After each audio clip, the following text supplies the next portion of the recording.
반갑습니다. 드디어 우리가 5주 동안 성경이란 무엇인가, 우리가 어떻게 살아야 하는가까지 해서 당장 성경의 원리에 대해서 우리가 말씀을 찾아보고 연구했습니다. 그리고 이번 주부터는 마태복음을 계속해서 연구하도록 하겠습니다. 말씀은 뜻과 진리를 발견하기를 원하시는 성도님들은 이 성경의 사복음서 마태, 마가, 누가, 요한 이 사복음서를 10회 정도 계속해서 읽어보시기 바랍니다. 그래서 어, 깊이 있게 묵상하는 것보다는 쭉 말씀을 이렇게 읽다 보시면, 정독을 하시다 보면 하나님의 놀라운 은혜와 체험을 하게 됩니다. 그리고 영적인 어떤 그런 놀라운 일들이 벌어집니다.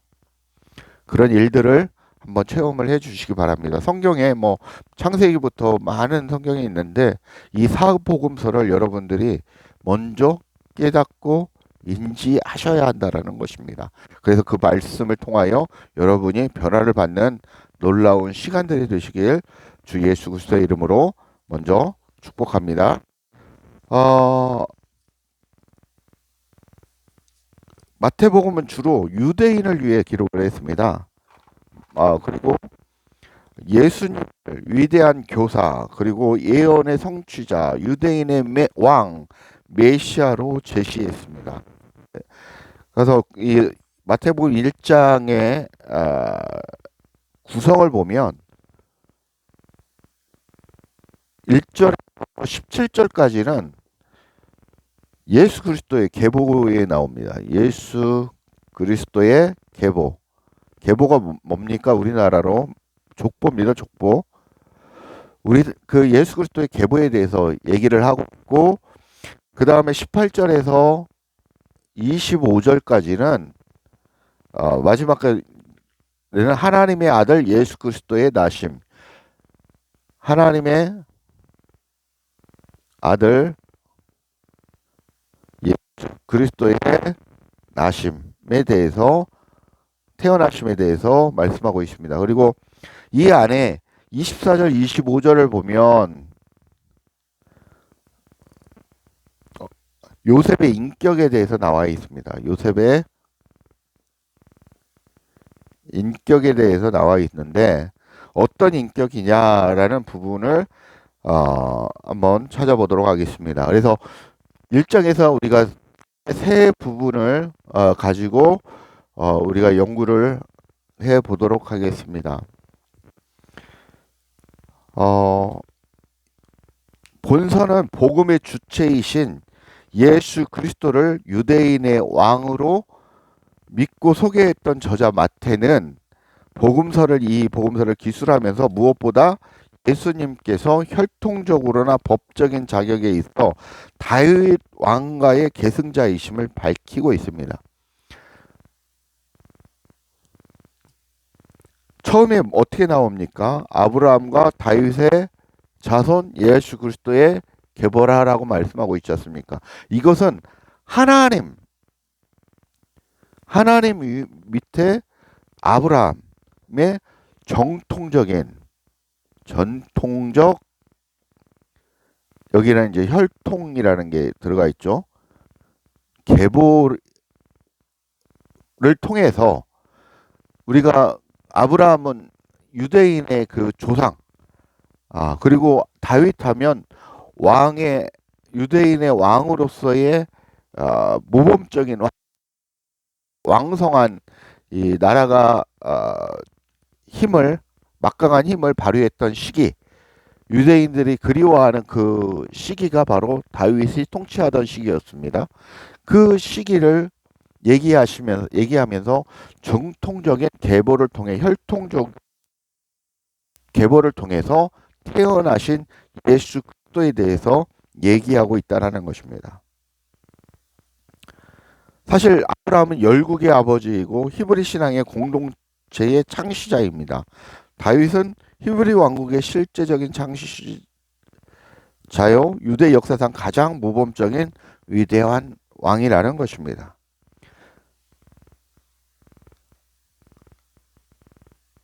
이 계보를 통해 그 안에는 누가 나옵니까? 이방 여인 누가 나옵니까? 근데 이 계보에 이방 여인 누가 나옵니까? 이방인 여인이 4명이 나오는데 이방 여인이 나옵니다. 다말이라는 이방 여인이 나옵니다. 그리고 이 여인 4명 중에 또 누가 나옵니까? 우리아의 아내, 다윗의 아내죠. 우리아의 아내라 나옵니다. 우리아의 아내 어떤 아내입니까? 간음함을 통해서 간통함을 통해서 우리아의 아내를 취했고 또 우리아를 죽였고 그러면서 취한 아내입니다.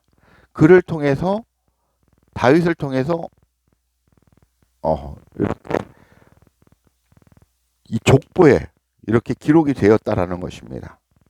왜 내 여인의 유대인의 그 족보에는 원래 여인을 기록하지 않습니다. 우리나라처럼 가부장적인 남자가 그 가정을 대표하고 족보를 대표하는데 그래서 특별한 상황이 아닌 이상은 이 여성을 족보에 넣지 않습니다. 근데 기록한 목적이 무엇이겠습니까? 유대인들은 개인이나 가문 혹은 어떤 집단의 혈통적 또는 기원을 밝히려고 족보를 기록합니다.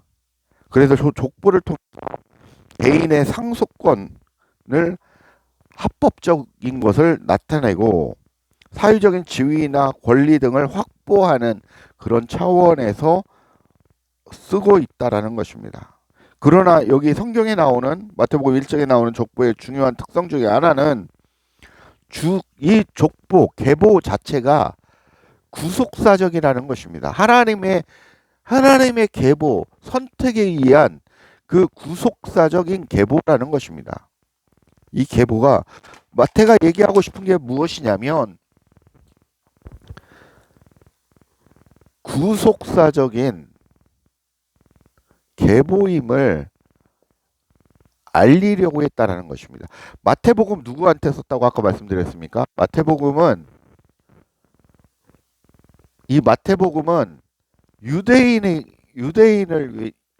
유대인들을 위해서 썼습니다. 유대인들을 깨우치려고 썼다라는 것입니다.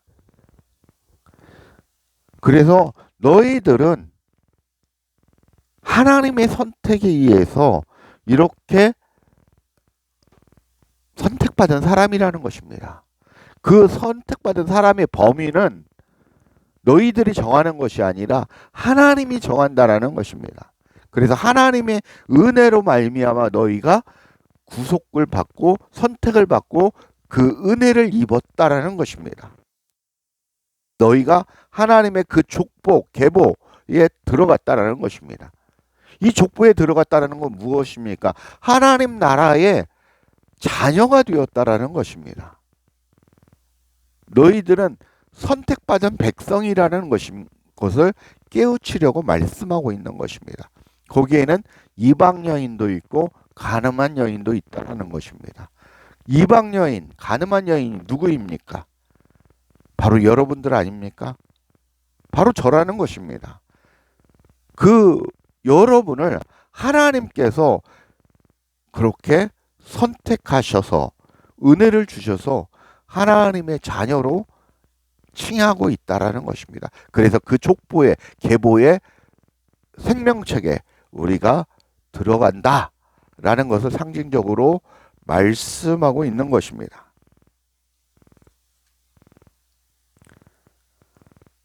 창세기 10장에 보면 노아의 그 족보가 나옵니다. 홍수 후에도 하나님의 구속 사업이 노아의 후손들을 통해서 어떻게 전개되었는지를 알려주고 있다라는 것입니다. 그리고 나서 마태복음 1장과 누가복음 3장에 또 계보에 대해서 또 나옵니다. 이렇게 나오는 이유는 하나님께서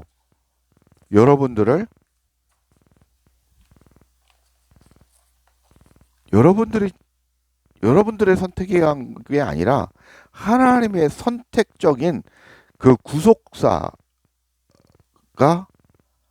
그의 아들 그리스도를 통해서 절정을 이루고 그 그리스도를 통하여 여러분과 연결됨을 나타내고 있는 것입니다.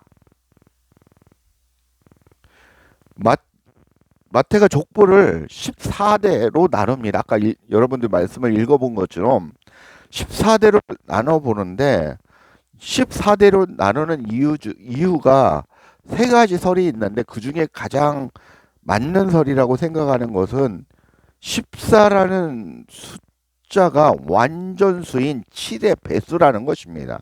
그래서 하나님의 선택은 완전하시다라는 것을 나타내고 있고 하나님의 그 구속사적인 완전함을 강조하기 위해서 이 숫자를 사용했다는 설이 있습니다. 근데 이 설이 맞는 것 같습니다. 다른 설로는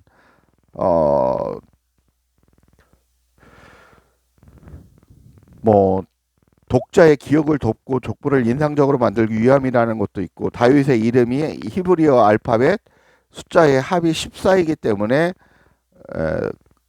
그렇게 되었다라는 다윗의 날레트가 4, 와우가 6, 다윗이 그래서 날렛이 4에서 14라는 그런 설도 있습니다. 근데 이제 1번, 2번 설은 아니고 맨 처음 얘기한 그 설이 하나님의 구속사적인 완전함을 나타내기 위하여 완전수를 씀으로 인해서 마태는 상징적으로 그렇게 적었다라는 부분 설득력이 있다고 말씀드릴 수 있습니다. 그런데 이 족보에 문제가 하나 있습니다. 14대를 첫 번째, 두 번째는 맞는데 여러분 한번 숫자를 세보시면 아시지만 세 번째에 가서 13명이 나옵니다. 그러면 14, 14, 14면 4, 3, 12, 42명이어야 되는데 41명만 기록되어 있다는 것입니다. 왜 그럴까요? 족보의 세 번째 부분인 바벨론 유수 때부터 예수 그리스도가 14대가 아니라 13대까지 뿐이 안 나타나 있다는 것입니다. 왜 그렇겠습니까? 바로 여러분 모르시겠죠? 목사님들도 많이 모르는데 제가 깨달은 것은 이겁니다. 14대는 바로 예수 그리스도를 통한 다음 구속사를 써 내려가야 할 인물이 주인공이 바로 여러분 한 사람 한 사람이라는 것입니다. 그래서 그 14대의 마지막 예수 그리스도 다음에 비워놨다라는 것입니다. 그 다음에 주인공이 바로 나라는 것입니다. 여러분이라는 것입니다. 그래서 그 계보를 마지막 주자를 비워놨다는 것입니다. 우리는 그리스도를 통하여 그 대를 잇는 하나님의 계보의 사람들, 족보의 사람들이라는 것입니다. 엄청나지 않습니까? 이게 여러분들에게 말씀드린 예수 그리스도의 계보의 비밀입니다. 마지막 14대 세 번째 14대의 주인공은 바로 여러분이라는 것입니다. 나라는 것을 여러분이 인지하셔야 된다는 것입니다. 두 번째, 예수님은 18절에서 25절에 보면 하나님의 아들 예수 그리스도의 나심에 대해서 설명을 하고 있는데 여기에 제가 찾은 그 포인트는 뭐냐면 두 번째는 예수 그리스도는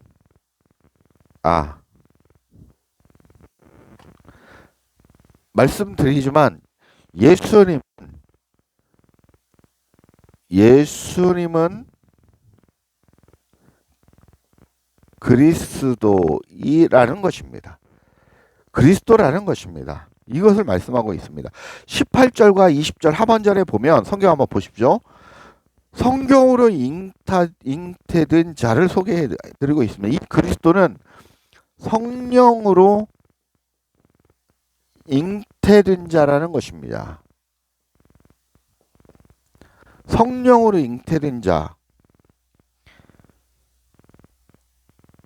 이 말은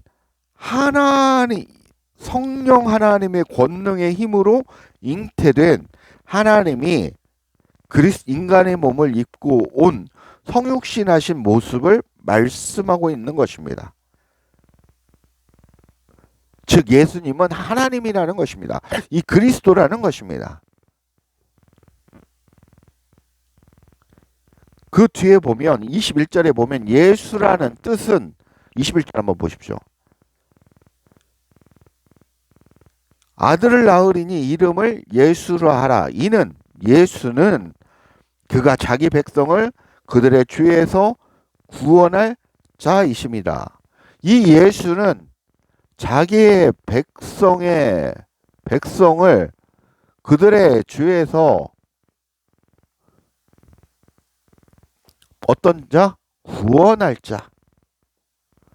구원할 자 하나님이시라는 것입니다. 그리스도를 통해서 하나님을 통하지 아니하고는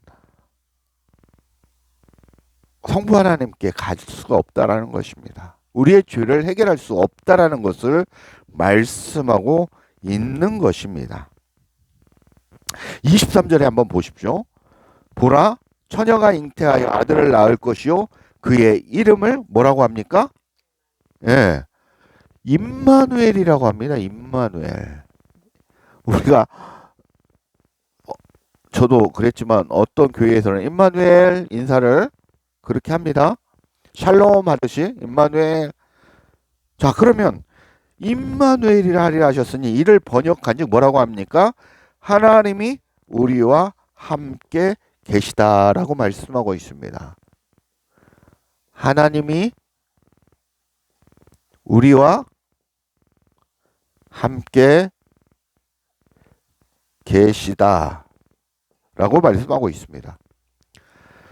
자, 그러면 예수님은 그리스도이신데 그래서 우리는 예수 그리스도라고 우리가 고백을 합니다. 그리고 이 그리스도는 성령으로 잉태된 예수님은 성령으로 잉태된 자이고 자기의 백성을 그들의 죄에서 구원할 자라는 것입니다. 그리고 예수님은 임마누엘 하심으로 우리와 함께 계시는 하나님이다라는 것입니다.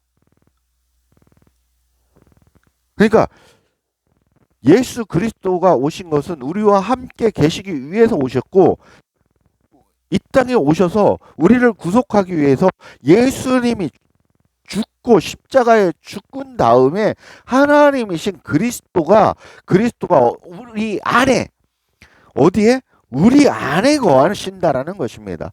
이분이 이 하나님이 우리 안에 이제는 부활하신 이후에 성령 하나님으로서 그리스도로 우리 안에 거하신다라는 것입니다. 거하심으로써 우리와 함께 살아가고 있다라는 것을 얘기하고 있는 것입니다.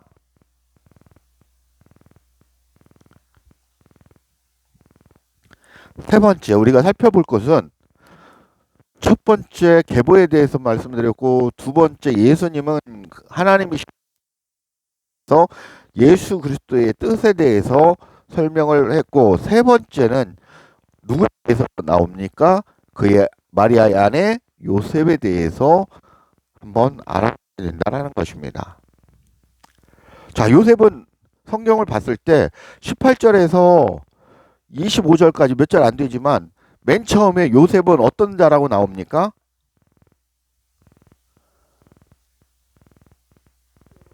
그렇죠. 요셉은 의로운 사람입니다. 이 의롭다라는 것은 선하다라는 것입니다. 악이 없다라는 것입니다. 근데 악이 없을까요? 인간인데 그렇지 않다라는 것입니다. 이 얘기는 뭐냐면 하나님을 향하는 사람, 하나님과 함께하는 사람이라는 뜻입니다. 그 안에 하나님을 모시고 사는 사람이라는 것입니다. 그 얘기를 하고 있는 것입니다. 그러면 여러분 안에 성삼일체 하나님 그리스도가 계시면 여러분은 의로운 사람이라는 것입니다.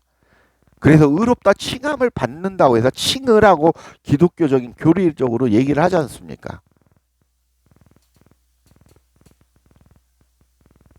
왜? 내 안에 그리스도가 계시기 때문에, 내 안에 성령 하나님이 계시기 때문에 그렇다는 것입니다. 그래서 요셉은 의로운 사람이다라고 얘기를 하고 있습니다.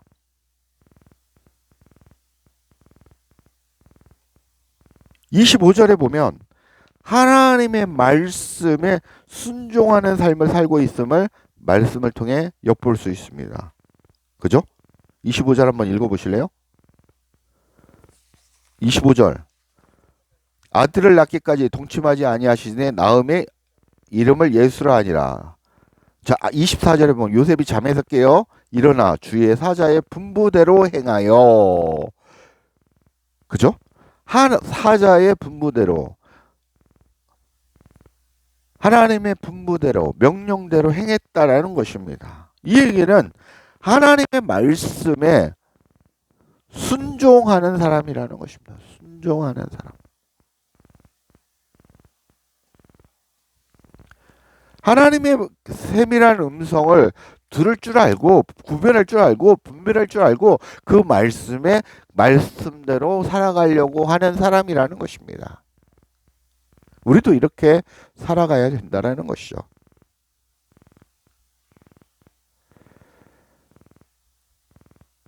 이런 사람은, 의롭고 순종하는 사람을 하나님이 기뻐하시는 사람이라는 것이죠. 하나님이 기뻐하는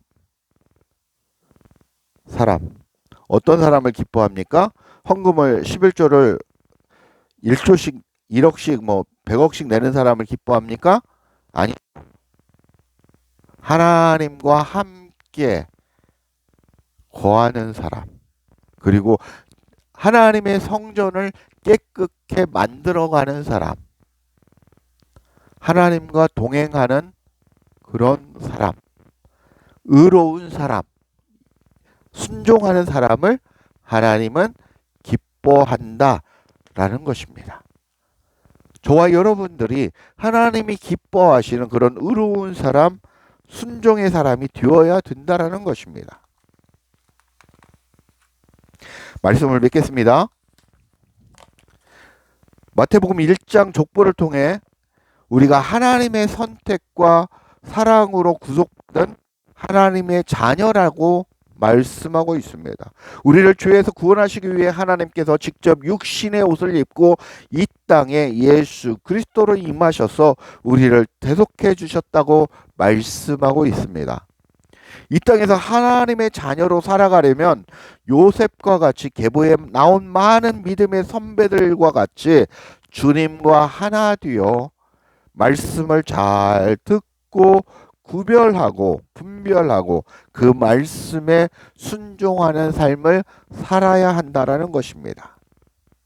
그렇게 하나님을 기쁘시게 해드리는 저와 여러분들이 되시길 주 예수 그리스도의 이름으로 간절히 축복하고 축원합니다.